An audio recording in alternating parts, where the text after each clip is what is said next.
ఇది ఒక జిల్లాలో మనకి జిల్లా సైనిక సంక్షేమ అధికారి ఉంటారు. వారి కార్యాలయం ఉంటుంది. వీరు డైరెక్ట్‌గా జిల్లా కలెక్టర్ ఆధ్వర్యంలో నడుస్తుంటారు. వీరికి ఒక ఆఫీస్ ఉంటుంది.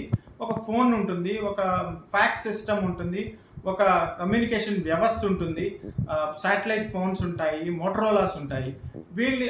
ఇప్పుడు మొబైల్స్ వచ్చాయి కాబట్టి ఒక డెడికేటెడ్ మొబైల్ కూడా అలాట్ చేశారు.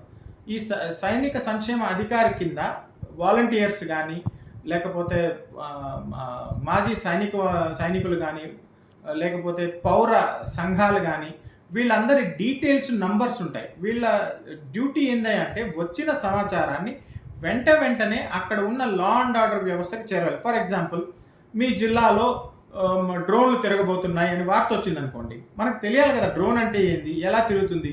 డ్రోన్ ఎంత చాలా చిన్నగా రాయితో కొట్టి కింద పడేయచ్చు, కానీ ఆ డ్రోన్ చేసే నష్టం చాలా ఎక్కువగా ఉంటుంది. ఆ వ్యవస్థ ముందుగానే మనకి కాల్ వచ్చింది అనుకుంటాం. వాతావరణ రెగ్యులర్ అప్డేట్స్ వస్తుంటాయి కదా, వాతావరణ అప్డేట్స్ లాగా మనకి సివిల్ డిఫెన్స్ ఆఫీస్కి కాల్ వచ్చింది అనుకోండి, మీ ఏరియాలో డ్రోన్లు తిరిగే ఛాన్స్ ఉందండి, కొంచెం జాగ్రత్త